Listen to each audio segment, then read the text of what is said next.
The military canine broke formation mid-ceremony and sprinted straight past 3 decorated officers toward an elderly woman pushing a library cart. Handlers shouted commands. The dog ignored every one of them. 300 people fell silent as the German shepherd reached the woman, sat down at her feet, and refused to move. She hadn't said a word. She hadn't even looked up. And when the dog pressed his head into her lap and let out a sound that froze the entire auditorium, a young Marine sergeant standing near the stage went pale, turned to his commanding officer, and whispered, "Sir, that dog doesn't do that. Not for anyone, because nobody in that room, not the officers, not the veterans, not the high school students filing into their seats for what was supposed to be a routine Veterans Day assembly, had any idea who the quiet librarian sitting in the back row really was. They were about to find out. Let me show you how it happened. The town of Millbrook, Ohio, doesn't show up on many maps unless you're looking closely. It's the kind of place with one stoplight, a diner that's been open since 1962, and a high school where everybody still calls the football coach by his first name. Nothing extraordinary ever happens there. That's exactly how the people of Millbrook liked it. At the center of Millbrook High School sat a small library, tucked behind the gymnasium, easy to miss if you weren't looking for it. And behind the front desk of that library, for the past 11 years, sat a woman named Eleanor Voss. Eleanor was 68 years old. She wore the same gray cardigan most days, regardless of the season, and kept her white hair pulled back into a simple bun that never seemed to move. She spoke softly, almost too softly, so that students leaning across the counter often had to ask her to repeat herself. She never raised her voice. She never seemed to get angry. She simply existed in that small room, stamping books, resolving returns, and watching teenagers shuffle past her desk without a second glance. Nobody asked Eleanor about her life before Millbrook. Nobody thought to. She lived alone in a small house 3 blocks from the school, the kind with a tidy garden and a porch swing that nobody ever saw her use. She walked to work every morning, rain or snow, declining rides from teachers who occasionally offered. She ate lunch by herself in the back office, a sandwich wrapped in wax paper, the same brand of tea bag steeping in a chipped mug that said, "World's okayest Coke," a gift from a student years ago that she'd never had the heart to throw away. If you'd asked the students of Millbrook High to describe their librarian, most of them would have struggled. Quiet, old, always there, somebody's grandmother maybe, somebody who used to be young once, though it was hard to imagine. She moved like a woman trying not to be seen.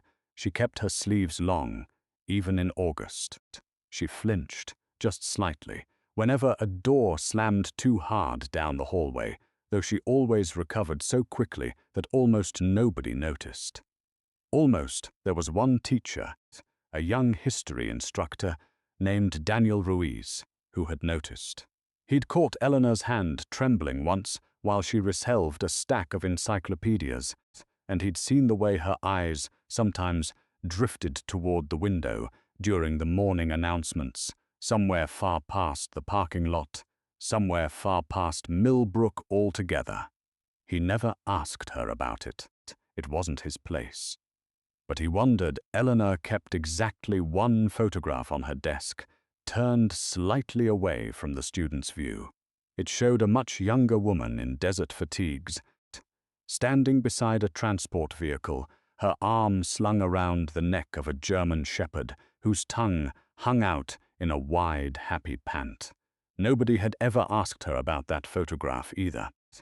Most students assumed it was a relative, a nephew, maybe, who'd served. They never imagined the woman in the photograph and the woman behind the desk were the same person. Eleanor liked it that way. She had built a quiet life out of being overlooked. And for 11 years, it had worked exactly as she intended. Until the morning the dogs came to town. Every November, Millbrook High School held a Veterans Day assembly in the gymnasium, and every year it followed the same routine. The marching band played something patriotic and slightly out of tune. The mayor said a few words about sacrifice and freedom. A handful of local veterans stood up in their folding chairs while the students clapped politely, eager to get back to their phones. This year was supposed to be different, bigger at least. The school board had arranged for a demonstration from the Regional Military Working Dog Unit out of the nearby Army Reserve Base, a unit that occasionally did public demonstrations to build community goodwill and, not coincidentally, recruit a few wide-eyed seniors. 3 handlers arrived with 3 German shepherds, all dressed in tactical harnesses, all moving with the crisp precision of animals that had spent their entire lives being told exactly what to do and exactly when to do it. The students loved it. Phones came out. Even the back row kids who never paid attention to anything sat up a little straighter. The unit's senior handler, a broad-shouldered staff sergeant named Marcus Coleman, stood at the front of the gymnasium and introduced the dogs one by one. The crowd cheered loudest for the last one, a 7-year-old shepherd named Atlas, broad through the chest, scarred faintly along one shoulder, eyes sharp and alert even while sitting calmly at heel. Atlas here has done 2 overseas deployments, Coleman told the crowd, his voice carrying easily through the gym's old speaker system. Explosive detection. Saved more lives than I can count on 2 hands. He's about as steady as they come. It was meant as a compliment. It was meant to reassure the crowd. Within the next 90 seconds, it would prove to be spectacularly, publicly wrong. Principal Diane Whitfield stood near the podium, smiling the practiced smile of someone counting down the minutes until the assembly ended and the school day could resume its normal rhythm. The bleachers were packed. The teachers stood along the walls, arms crossed, half watching their students and half watching the dogs. And in the back row, nearly hidden behind a cluster of sophomores, sat Eleanor Voss, exactly where she always sat during assemblies, present but invisible. She hadn't wanted to come. She rarely attended these things if she could avoid it. But the front office had asked her to help with seating, and Eleanor never said no to anyone, so she'd found herself a folding chair in the back and settled in, hoping to disappear into the noise the way she always did. She had no idea that 90 feet away, a dog named Atlas had just lifted his head, nostrils flaring, body going suddenly, unnaturally rigid. Sergeant Coleman was mid-sentence, demonstrating a basic obedience command when Atlas broke. He didn't lunge. He didn't bark. He simply rose from his seated position, ignored the leash correction, ignored Coleman's sharp verbal command, and began walking, calm, deliberate, unstoppable, directly through the center aisle of the gymnasium. "Atlas, heel!" Coleman barked, his voice cutting through the murmuring crowd. The dog didn't so much as flick an ear in his direction. Students scrambled out of the aisle as the shepherd moved past them, weaving between folding chairs with a singular focus that silenced the entire gymnasium within seconds. Whispers rippled through the bleachers. Phones turned, recording. Teachers exchanged confused glances. Principal Whitfield's smile vanished entirely. Atlas reached the back row, stopped directly in front of Eleanor Voss, and sat for a long moment. Nobody moved. Nobody breathed. Eleanor herself sat frozen, her hands folded in her lap, staring down at the dog, now sitting at perfect attention before her. His dark eyes locked onto her face with an intensity that didn't match anything Coleman had described moments earlier. This wasn't curiosity. This wasn't a dog sniffing out a sandwich in someone's bag. This was recognition. Coleman jogged down the aisle, his face flushed with embarrassment and confusion in equal measure. "Atlas, come," he commanded again, snapping his fingers. "Atlas, heel. Now." The dog didn't even glance at him. Instead, Atlas leaned forward and pressed his broad head gently into Eleanor's lap, the way Coleman would later admit he had never once seen the dog do with a stranger in 5 years of service together. A low sound rose from deep in his chest. Not a growl, not a whine exactly, but something in between, something that sounded almost like grief. A girl in the third row gasped audibly. "Is he okay?" someone whispered. "What's he doing?" Eleanor sat perfectly still, her face unreadable, though anyone close enough might have noticed. Her hands had begun to tremble in her lap. Coleman crouched beside the dog, genuinely alarmed now. In 5 years of handling military working dogs, he had built his entire professional reputation on predictability, on knowing exactly how his animals would behave in any environment, civilian or combat. Atlas breaking command in front of 300 witnesses wasn't just embarrassing. It was unprecedented, ma'am, Coleman said carefully, looking up at Eleanor. "I'm so sorry. I don't know what's gotten into him. He's never done anything like this before. Did you say something to him? Did he smell something on you?" Eleanor shook her head slowly. "I haven't said a word," she answered, her voice as quiet as it always was. "I didn't move." But that wasn't entirely true, and something in her tone suggested she knew it. Coleman reached for the leash, intending to physically guide the dog away, but the moment his hand made contact with the leather, Atlas's entire body stiffened.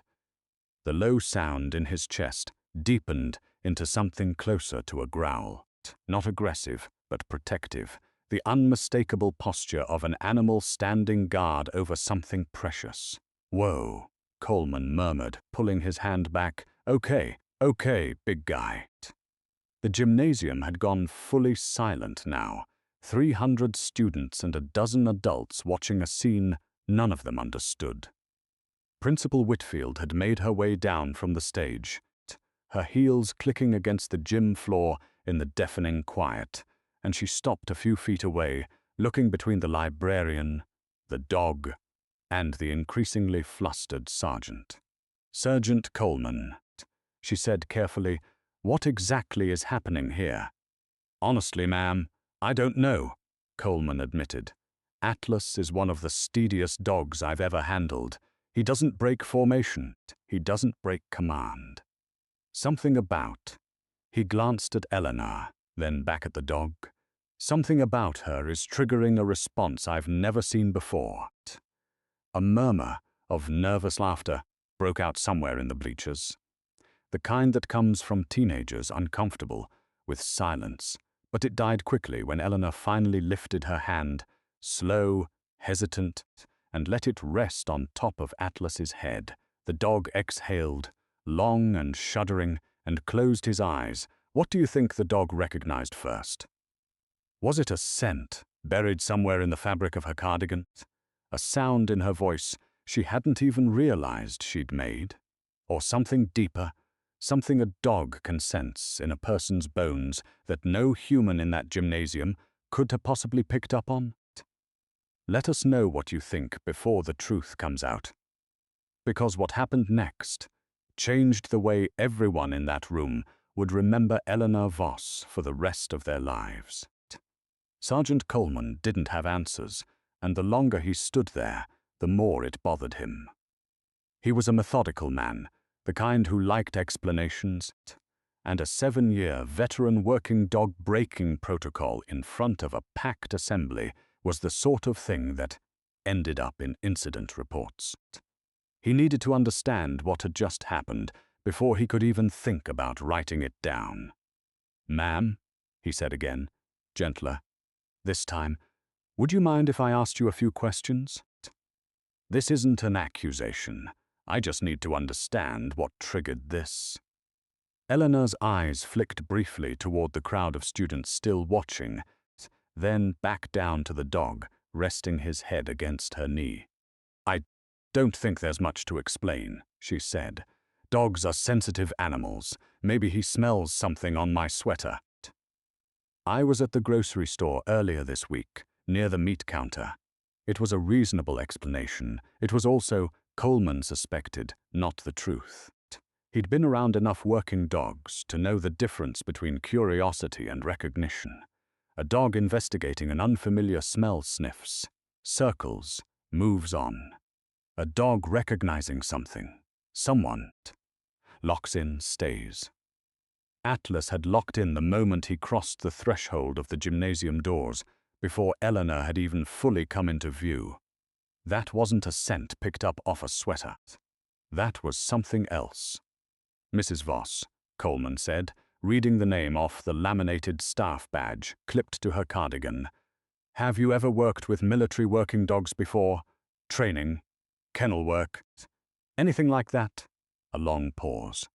Long enough that Principal Whitfield, standing nearby, shifted uncomfortably on her heels. "A long time ago," Eleanor finally said, "before I came to Millbrook." Coleman's eyebrows lifted slightly. "Where was that, ma'am?"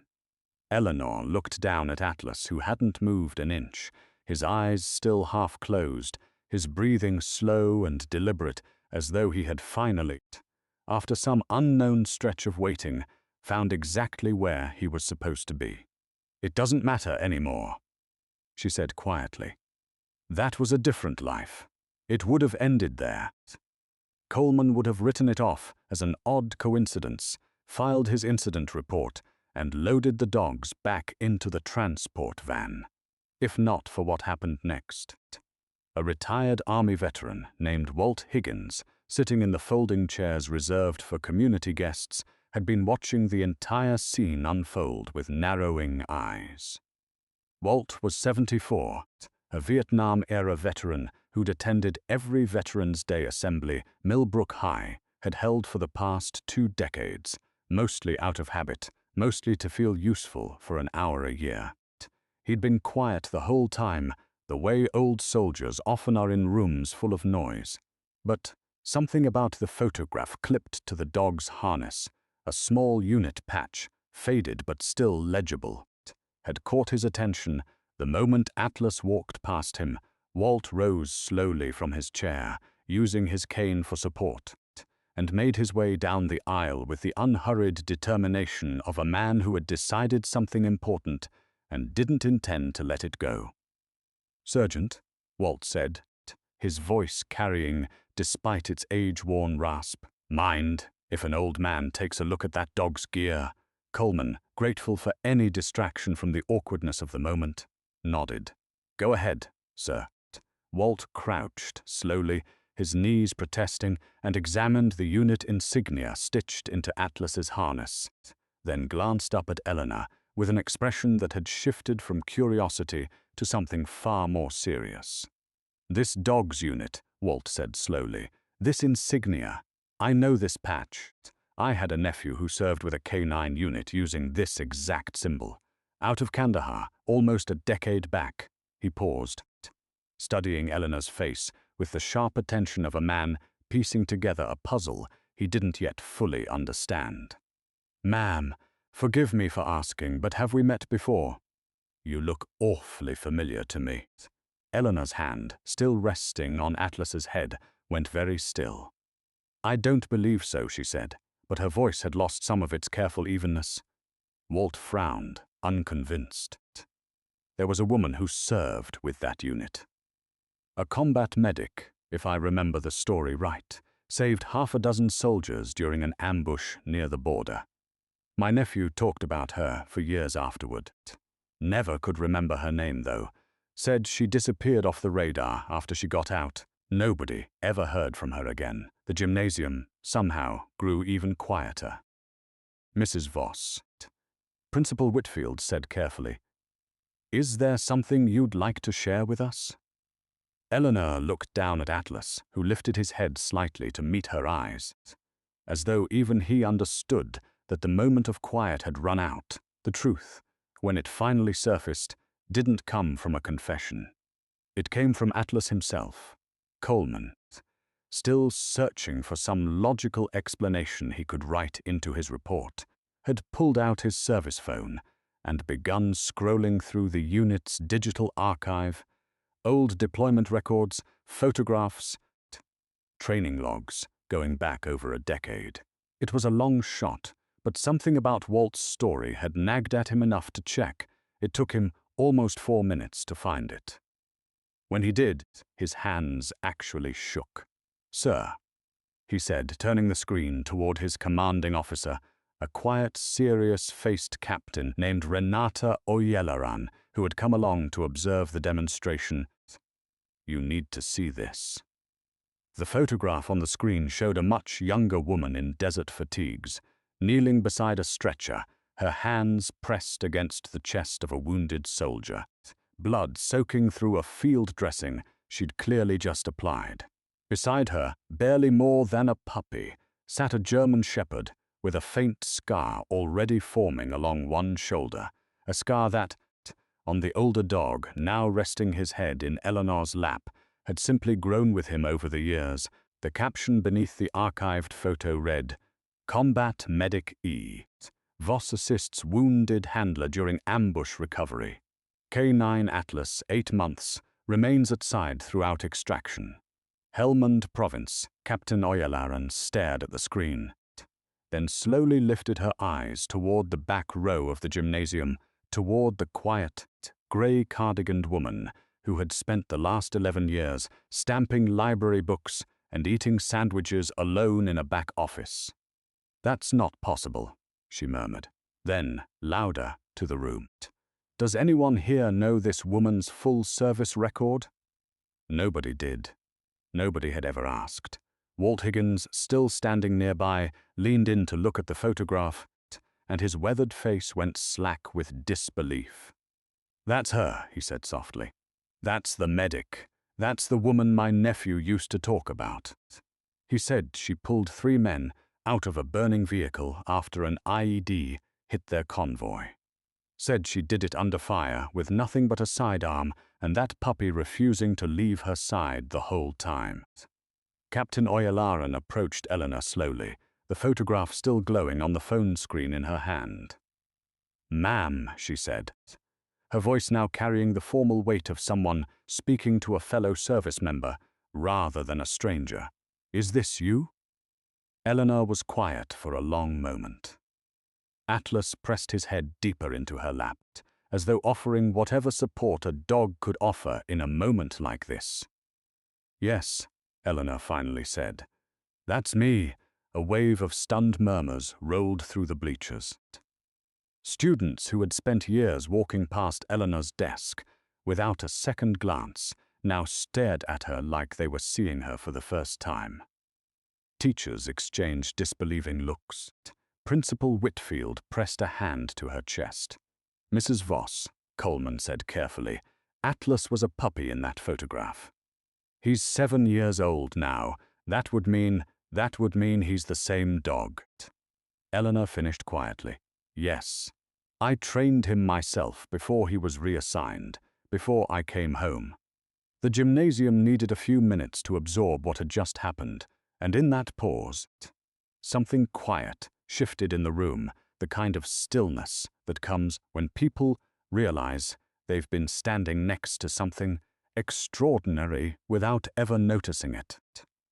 Stories like this remind us how many acts of courage and loyalty quietly slip through the cracks of ordinary life, hidden behind grocery runs and library shelves and grey cardigans nobody thought twice about. That's part of why we keep searching for stories like Eleanor's, the ones that deserve to be remembered, even when the person living them never asked for the attention.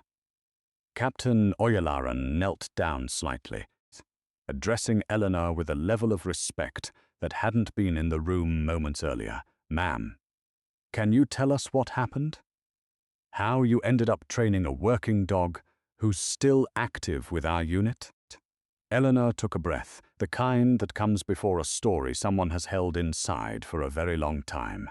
"I served 2 tours as a combat medic," she said. "Second tour, I was attached to a unit that worked closely with the K9 program. Atlas was assigned to a young handler named Specialist Daniel Reyes, sweet kid, barely 20. He used to let me help train Atlas during downtime because I'd grown up around dogs and he was still new to handling. Her hand moved slowly along the shepherd's back. During an ambush, Daniel was hit badly. I got to him in time, but he lost his leg below the knee, and Atlas wouldn't leave either of us, not for a second, the entire extraction. He stood guard over Daniel's stretcher, like he understood exactly what was happening. After that, she continued, I was discharged for medical reasons of my own. Some injuries don't show up right away. I came home and I needed quiet. I needed to disappear for a while, somewhere nobody would ask questions.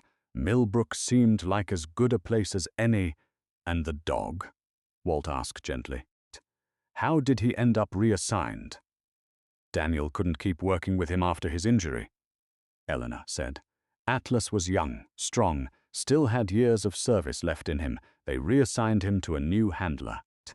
I never thought I'd see him again.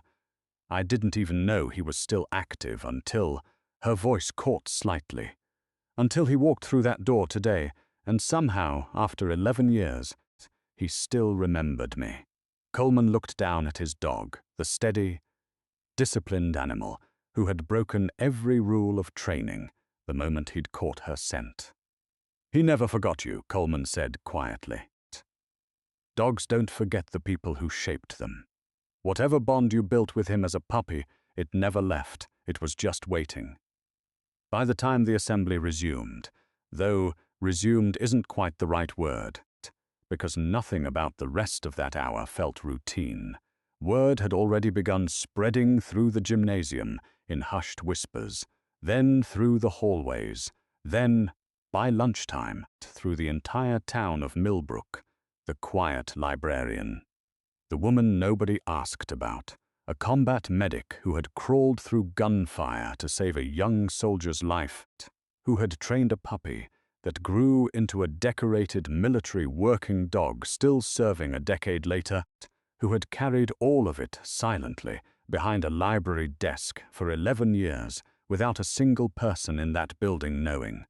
Principal Whitfield, visibly emotional, asked Eleanor if she would be willing to say a few words to the assembly. Eleanor hesitated. Old habits, the instinct to disappear, didn't release their grip easily. But Atlas leaned his weight against her leg, steady and patient, and something about that small, stubborn act of loyalty seemed to give her the courage she needed. She walked to the front of the gymnasium, Atlas heeling beside her without a single command needed, and stood at the podium where mayors and principals usually stood. I didn't come here today to be recognized, she said, her voice still soft, but steadier now than it had been in years. I came here to help with chairs. I think most of you know me as the woman who stamps your library books and tells you to be quiet during finals week. A ripple of gentle laughter moved through the crowd, easing some of the tension. But I want you to understand something. Whatever I did over there, I didn't do it for medals or recognition. I did it because somebody needed help, and I happened to be standing close enough to give it. She looked down at Atlas, who gazed back up at her with the same unwavering focus he'd shown since the moment he broke formation. This dog and I went through something together that most people never have to face. I didn't expect him to remember me. I certainly didn't expect him to forgive me for leaving. But he did, and I think that says more about loyalty than anything I could ever put into words. Captain Euleron stepped forward then, and in front of the entire assembly, she rendered Eleanor a slow, formal salute, the kind reserved for fellow service members, the kind that cuts through every layer of rank and ceremony and simply says, I see you and I honor what you did. The gymnasium rose to its feet. 300 students who had walked past Eleanor Voss without a second thought for years stood and applauded a woman they were only now beginning to understand. Walt Higgins, leaning on his cane, saluted as well, tears slipping freely down his weathered face. Even Sergeant Coleman, professional to his core, found himself blinking hard against the emotion of the moment. Have you ever known someone like Eleanor, a quiet neighbor, a soft-spoken coworker, a grandparent who never talked about the past, who turned out to be carrying a story far bigger than anyone around them ever realized? Maybe it was your own father, who never spoke about what he saw overseas. Maybe it was a grandmother who kept a folded flag in a closet and never explained why. So many of the bravest people we'll ever meet never ask for recognition. They simply go on living quietly beside us, asking for nothing more than to be left in peace. In the weeks that followed, the Army Reserve Unit formally requested permission to bring Atlas back to Millbrook High School once a month, citing the dog's improved temperament and focus whenever he was allowed time with Eleanor. The school board, moved by the story that had quietly rippled through the entire community, approved the arrangement without hesitation. Students began lining up outside the library, not just to return their textbooks, but to catch a glimpse of the shepherd resting beside Eleanor's desk, his head on her lap, exactly the way it had been that first stunned afternoon in the gymnasium. Specialist Daniel Reyes, now in his 30s and working as a high school football coach 2 states away, reached out to Eleanor after seeing a local news clip about the assembly. Their first phone call lasted nearly 3 hours. He thanked her for saving his life. She thanked him for trusting her with the dog, who, it turned out, had never really stopped waiting for her to come back. Walt Higgins began stopping by the library every Friday afternoon, not to check out books, but simply to sit near Eleanor's desk and talk with someone who finally understood what certain silences meant. On the last day of the school year, Eleanor stood on the front steps of Millbrook High watching the students file out towards summer with the particular noisy joy that only teenagers leaving school for 3 months can produce. Atlas sat beside her, calm and steady, his graying muzzle resting against her hand the way it always did now during his monthly visits. She thought about the photograph still sitting on her desk, no longer turned away from view. She thought about 11 years of quiet mornings, 11 years of being the woman nobody asked about, and how strange it was that all it had taken to change that was one dog refusing to forget. "You waited a long time for me, didn't you?" she murmured, scratching behind his good ear, the one that hadn't been nicked by shrapnel all those years ago. Atlas exhaled, leaned his weight against her leg, and closed his eyes in the warm afternoon sun, exactly where he had decided, the moment he first caught her scent across a crowded gymnasium, that he belonged. Some bonds, it turns out, don't fade with distance or time.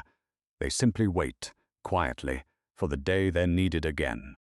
If this story touched your heart, consider leaving a like so more people can discover stories like this one. Share it with someone who loves dogs, veterans, or stories of quiet courage finally being seen. And if you're watching from somewhere far from Millbrook, Ohio, tell us where in the comments and say hello. We'd love to know who's sitting with us tonight. We started this channel because we believe loyalty like this deserves to be remembered, not forgotten in old photographs and quiet library desks. If you feel the same way, we'd be honored to have you stay with us as we keep uncovering the hidden heroes still walking quietly among us.